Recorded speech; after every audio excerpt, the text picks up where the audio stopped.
Et du coup, je voudrais juste introduire Cyril, qui est CTO de Peppernest, et Valentin, qui sont venus nous partager comment tu passes build au run dans une organisation mature. On peut les applaudir? Merci à vous.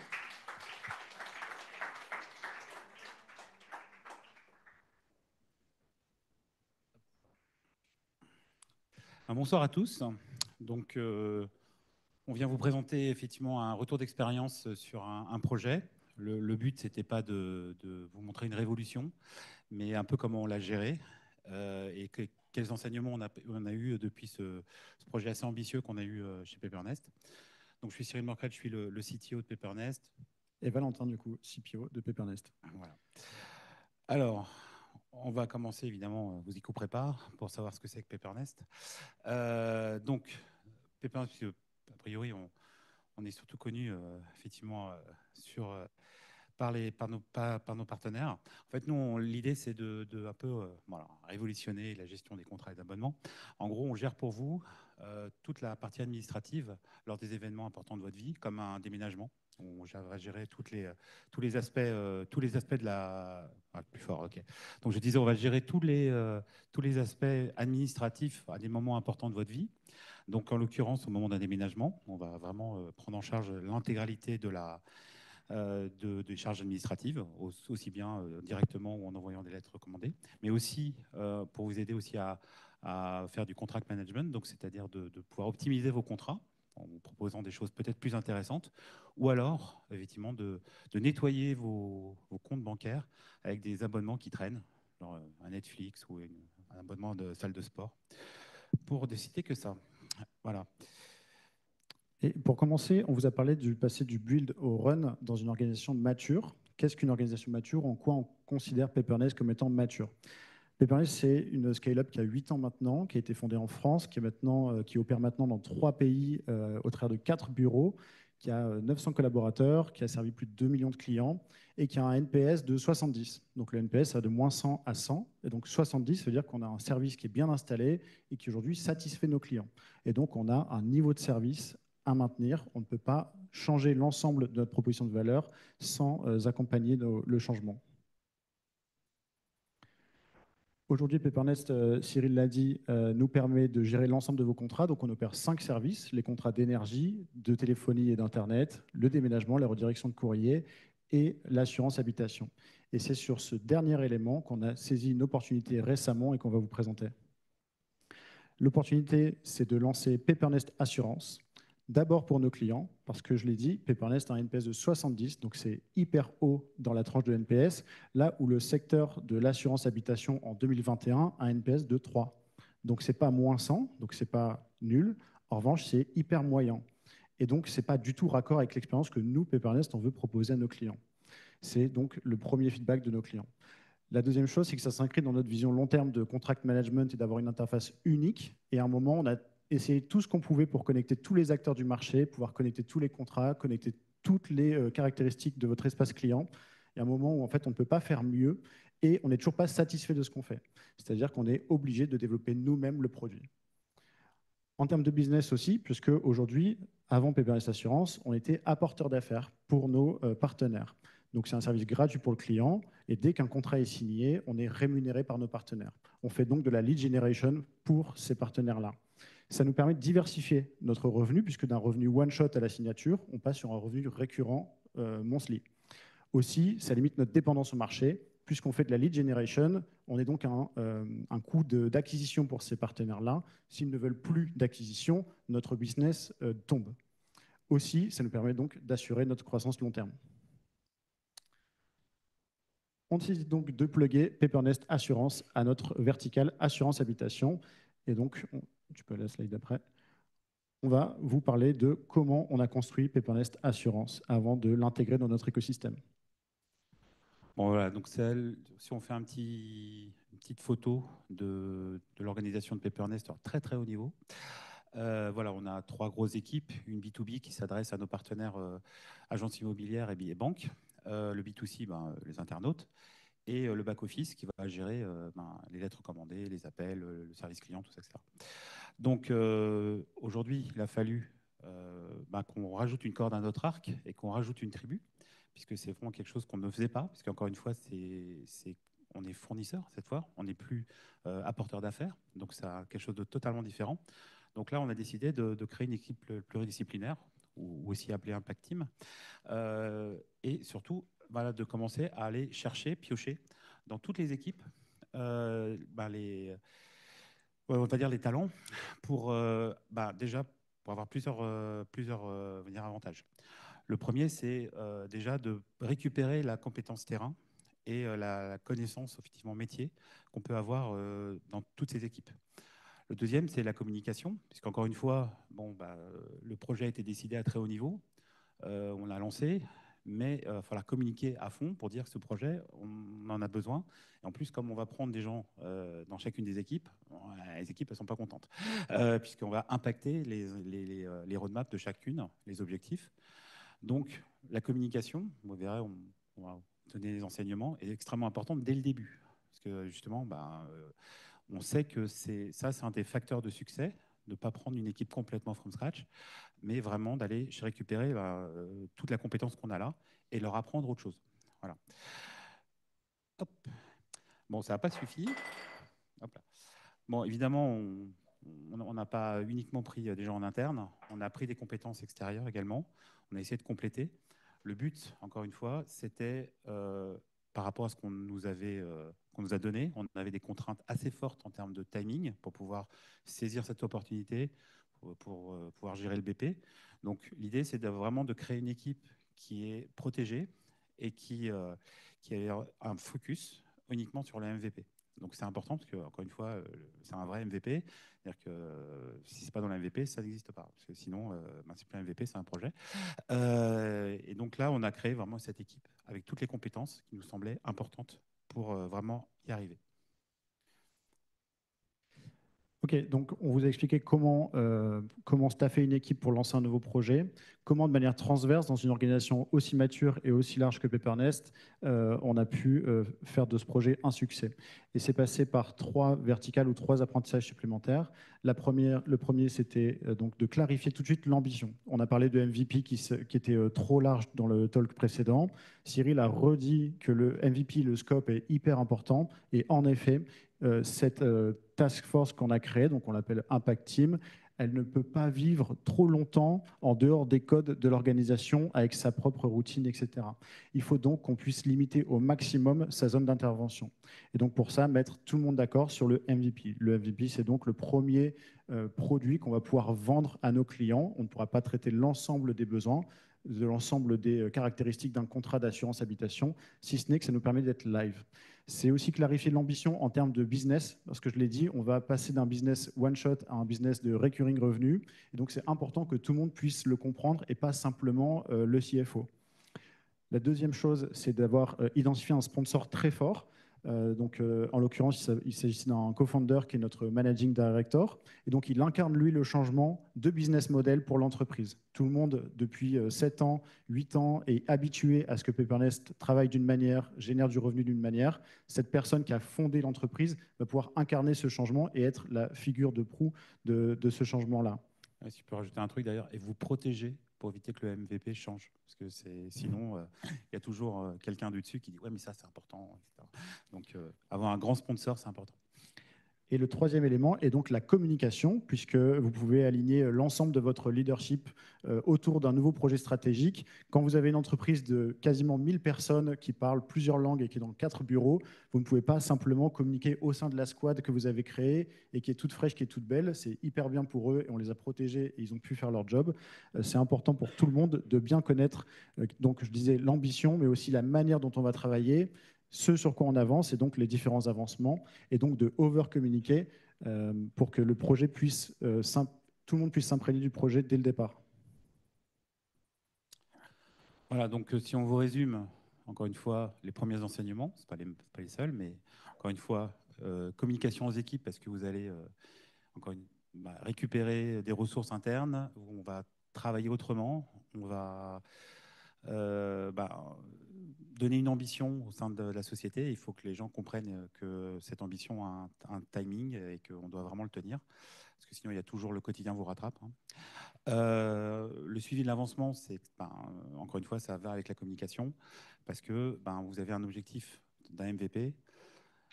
bon, tous les projets informatiques ne se passent pas comme prévu, donc il faut des cycles courts pour pouvoir rapidement dire où on en est et avec votre sponsor, faire des choix. Voilà. Donc c'est vraiment, s'il y a 3 enseignements, il faut vraiment les garder. Encore une fois, je vous dis, c'est pas révolutionnaire, mais c'est extrêmement important de revenir aux basiques et montrer que ça marche. Vous avez donc compris maintenant comment on a pu construire un projet en saisissant une opportunité de marché et en voulant répondre à des feedbacks de nos clients et améliorer la santé de notre business. On va maintenant vous présenter comment on l'a intégré dans l'écosystème PaperNest en tant que team comme une autre. Voilà, donc le projet s'est bien passé. On ne va pas vous expliquer tout le run. Hein. On fait de l'agilité, tout ça, etc. Bon, ça, vous avez l'habitude.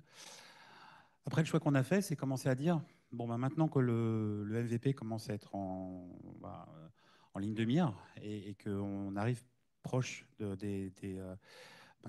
résultat, on commence à renvoyer les équipes dans leur tribu d'origine. Ça a 2 avantages. Le premier, c'est que elles ont monté en compétences, elles ont changé de façon de travailler, elles connaissent très bien le projet, elles vont permettre d'aller embarquer le reste des équipes qui, elles, n'ont pas du tout suivi ce projet-là. Bon, elles l'ont suivi, la communication a été faite, ils savent que le projet est important, tout ça.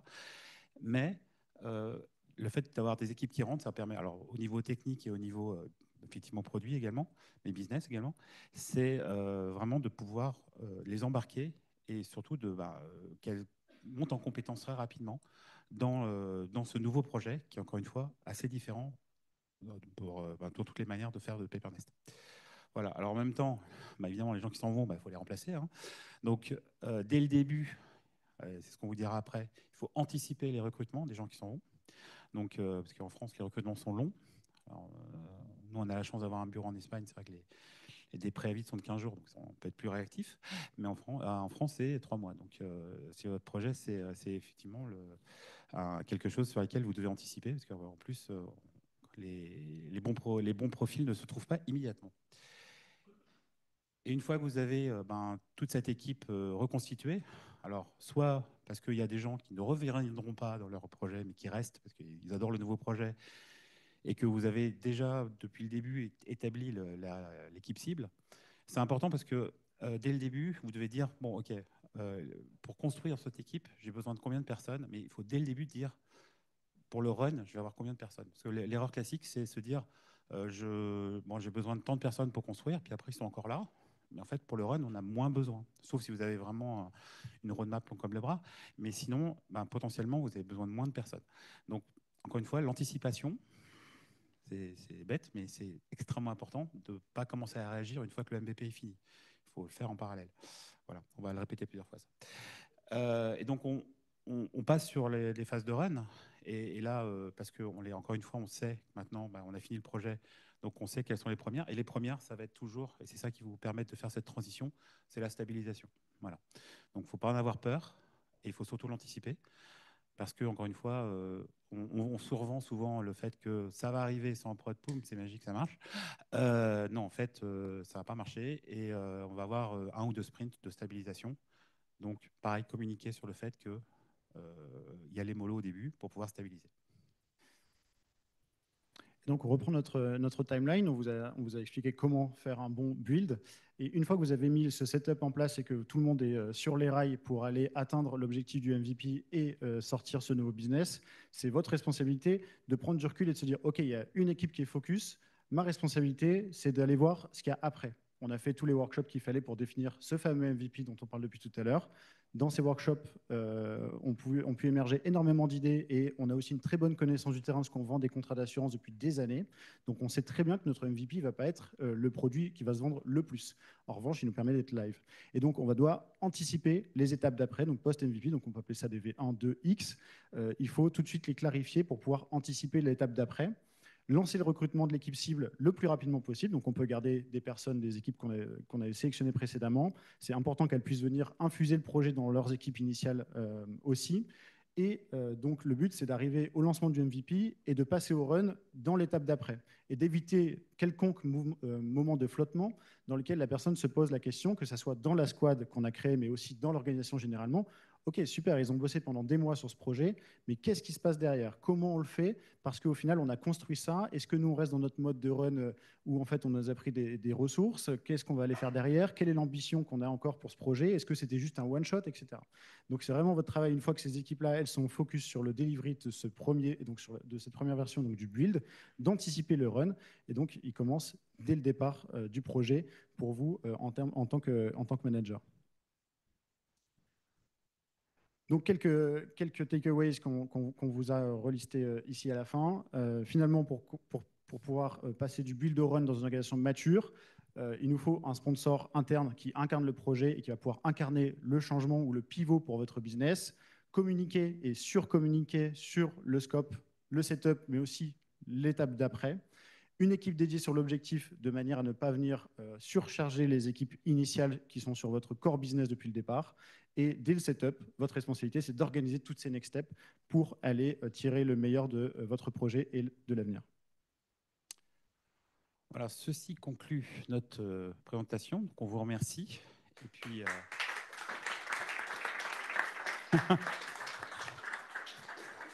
si Est-ce qu'il y a des questions d'aventure Stan? la France ou la Barcelone vous intéresse, on recrute. Voilà. Salut, merci pour cette présentation. Je voulais savoir comment vous avez identifié les gens que vous alliez extraire des équipes initiales pour constituer la nouvelle équipe assurance. Est-ce que c'était du volontariat sur la base de compétences spécifiques? Les deux, enfin, il y a évidemment. Bon, déjà, on a réfléchi un peu quel type de projet on voulait, enfin, quel type d'équipe on voulait. De mon côté, pour les développeurs front, back, effectivement. Et puis, quelles sont les personnes aussi au niveau du back-office. Alors, après, on allait les voir. On a dit, voilà, on a un nouveau projet. Et bon, comme on est beaucoup sur la motivation, si la personne, on la traîne pour aller travailler sur le projet, ça va pas le faire. Donc, effectivement, c'est ce côté, on va dire, volontariat. D'où le fait qu'on a fait un peu de teasing au début pour dire voilà, on va faire ce projet et tout ça, etc. Ça a donné envie.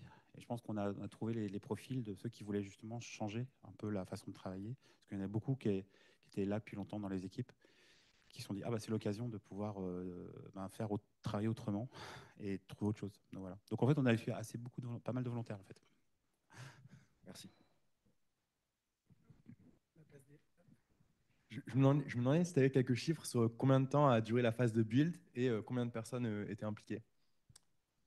3 mois et demi. Voilà. Ça, on a commencé, on nous a donné le projet, pour être précis, avant l'été. On a dû le lancer à la rentrée et il fallait qu'il sorte avant la fin de l'année. Voilà. Et en termes de personnes, je dirais qu'il y avait une dizaine de personnes à la tech, 3 personnes au produit, ou 2 au produit, je crois. Et au back-office, il y en avait pareil 5-6, mais qui étaient vraiment pour préparer les process back-office derrière. Puisque, comme on l'a expliqué, le back-office, c'est le support, c'est les gens qui appellent. Ah, pardon, excusez-moi, je suis trop loin du micro, excusez-moi. Désolé. Je disais oui, donc le back-office, c'est les gens qui font le support, c'est les gens qui répondent au téléphone ou qui préparent les lettres, ne serait-ce que pour tout ce qui est des abonnements, puisque quand vous pouvez changer d'assurance comme ça, bah, il faut vous désabonner de l'ancienne. Voilà, donc on a dû les former et ils nous ont aidés.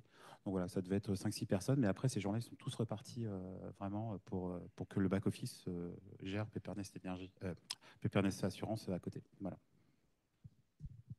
Je pense juste pour préciser, c'est 3 mois et demi parce que le métier de l'assurance est hyper spécifique, c'est un nouveau métier à apprendre. Et on travaille avec des acteurs qui sont vraiment à l'ancienne. Pour autant, cette présentation, elle s'adapte à des plus petits projets de plus court terme aussi. Ça peut être 2 semaines ou 1 mois. Je te conseillerais de faire la même chose, vraiment de suivre exactement ces étapes. Juste, tu mettras moins de temps à le faire.